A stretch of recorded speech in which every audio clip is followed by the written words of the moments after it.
जय माँ काली, जय माँ कामाख्या। 17 मई 2026 से पुरुषोत्तम मास, जिसे मल मास या अधिक मास भी कहा जाता है, वो शुरू हो रहा है, जो कि 15 जून 2026 तक रहने वाला है। अब आप पता है जानते हैं कि पुरुषोत्तम मास को या मल मास क्यों कहा जाता है, अधिक मास क्यों कहा जाता है और ये क्या है, ये मास क्यों आता है? एक्चुअली हमारी भगवत गीता के अनुसार जब जो मंथ है, जो मास जिसे हम कहा जाता है, ये मास जब डिवाइड हो रहे थे ईश्वर के कि किस किस मास में कौन से ईश्वर उसका भार संभालने वाले हैं। जैसे कि सावन में शिव जी संभालते हैं, चैत्र में देवी माँ संभालती है, कार्तिक में कार्तिकेय जी संभालते हैं। इस तरीके के सभी का जब डिवीजन हो रहा था, तो एक जो अधिक मास जो कि हर 3 साल में आता है, तो जब उसका डिवीजन हो रहा कि उसे कौन लेगा, क्योंकि ये एक्स्ट्रा था, अलग था। और इस समय पे क्या होता है, ये अलग अलग टाइम पीरियड में आता है। कभी ये सावन के महीने में आता है, कभी ये हमारा जब जैसे कि इस बार ज्येष्ठ के महीने में आ रहा है, ऐसे हमेशा ये बदलता रहता है। तो इस बार जैसे ज्येष्ठ के महीने में आया है, तो इसको कौन इसका भार लेगा? तो इसका भार विष्णु जी ने संभाला था। जैसा कि श्रीमद् भागवत गीता में मेंशन है, इसका भार विष्णु जी ने संभाला था कि अधिक मास या मल मास का महीना जो है, इसे विष्णु जी संभालेंगे। इसका भार जो भी उसमें आराधना पूजा करता है, उसके लिए जो फल देना है, उसका कार्य करना है, वो विष्णु जी ने देखना है। ठीक है, तो इसी वजह से विष्णु जी के ही नाम पे पुरुषोत्तम मास कहा जाता है। अधिक मास को या मल मास के महीने को पुरुषोत्तम मास कहा जाता है, जो कि विष्णु जी के नाम पे रखा गया है। तो अब इस मास की महत्वता तो हमने जान ली कि ये मास किस तरह से डिवाइड हुआ, किस तरह से ये पुरुषोत्तम मास बना। लेकिन इस मास से हमें करना क्या है, क्या बेनिफिट क्या होता है? जैसा मैंने आपको बताया, पुरुषोत्तम मास विष्णु जी का महीना है ये। ठीक है, तो जब विष्णु जी का महीना है, आप जानते हैं ना कि विष्णु जी को सबसे ज्यादा किस समय पे याद किया जाता है, या उनका कोई पाठ, जैसे कि श्रीमद् भगवत गीता विष्णु जी को समर्पित है।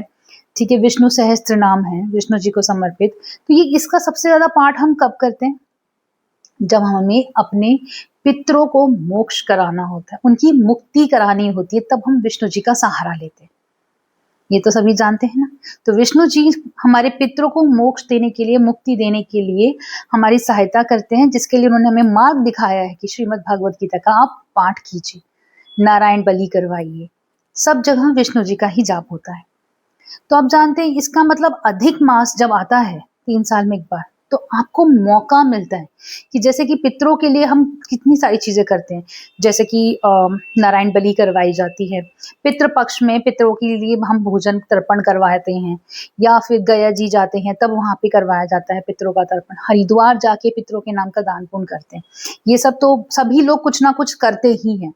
ठीक है, लेकिन जो लोग अपनी लाइफ में रूटीन में बिजी चल रहे हों, या जिनको ऐसा मौका नहीं मिल पाया हो, या ऐसी कोई दिक्कत आ रही हो, तो उसके लिए विष्णु जी ने बहुत अच्छा समय दिया है, ये मल मास का महीना।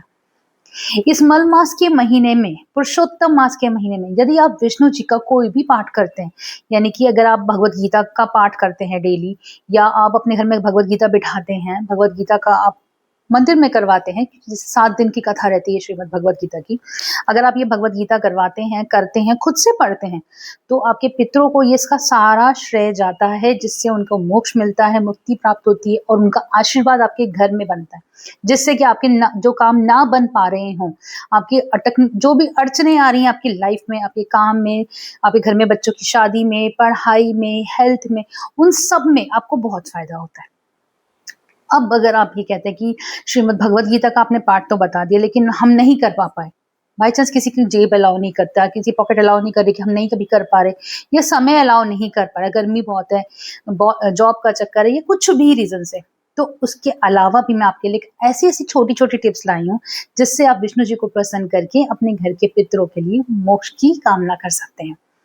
जिसके लिए आप विष्णु सहस्त्र नाम का भी पाठ कर सकते हैं। अगर पॉसिबल हो, ज्यादा समय नहीं लगता है, आप डेली विष्णु सहस्त्र नाम का पाठ कर सकते हैं। अगर ये पाठ आप शिवालय में जाके करें तो बहुत अच्छा होगा। शिवालय में नहीं भी कर पाए तो अपने घर में कर सकते हैं। और अगर आपको मौका मिले तो पीपल के वृक्ष के नीचे या वट वृक्ष के नीचे भी आप कर सकते हैं। आप वहां पे भी विष्णु सहस्त्र नाम का जाप कर सकते हैं। अब आप कहें कि विष्णु सहस्त्र नाम बहुत सारा हो जाता है, नहीं जाप कर पा रहे, तो कैसे करें?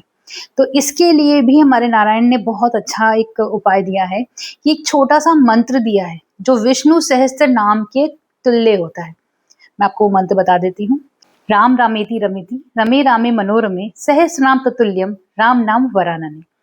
इस मंत्र का जाप आप 108 बार कर लेते हैं तो भी आपका कार्य बन जाएगा। पर अगर कोशिश कीजिए कि शिवालय में जाके अगर आप पूरे महीने इसका जाप कर सकें तो बहुत अच्छा होगा। और अगर आप, सबसे अच्छी चीज, अगर आप शिव जी को जल चढ़ाएं, 108 बार जल चढ़ाते हुए इस मंत्र का जाप करते हुए अगर आप चढ़ाते हैं तो और भी अच्छा हो जाएगा। तो कोशिश कीजिए ऐसी कोई चीजें कीजिए जो कि आपके पितरों को मोक्ष की प्राप्ति हो, आपके घर में सुख शांति आए और विष्णु जी की कृपा बनी रहे। तो इस बार अधिक मास में विष्णु जी की कृपा पाने के लिए जरूर कुछ ना कुछ कीजिए।